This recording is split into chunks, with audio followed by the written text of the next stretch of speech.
some of the theologians that I respect do. It's always interesting to watch the intersection of their answers to hard questions and their theology.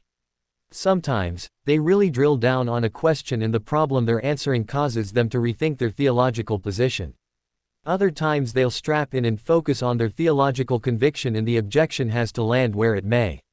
I'm no different, except that every person is going to have different convictions that they strap in about.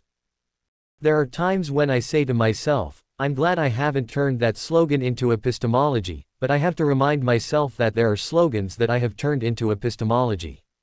God is love, is an axiom for me. For others, the axiom is, if thou shalt confess with thy mouth the Lord Jesus, and shalt believe in thine heart that God hath raised him from the dead, thou shalt be saved.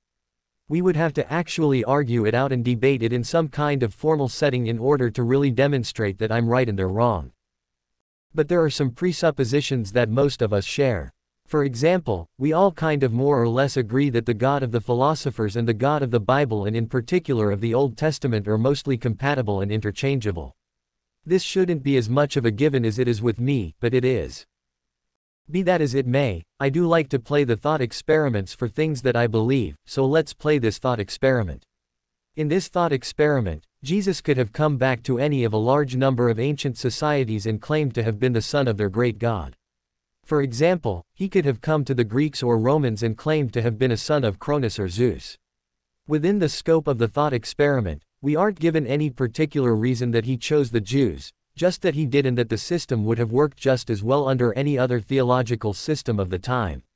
Also under this system the name Yahweh in Jewish thought is no different from Zeus in Greco-Roman theology. I don't think anything of substance would need to be changed.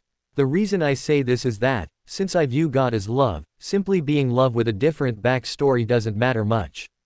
That said, even if Yahweh did turn out to be just another Canaanite deity no different from Baal, I would still think that the holy scriptures of the Jewish people would have been a better basis to build from than the Greco-Roman myths.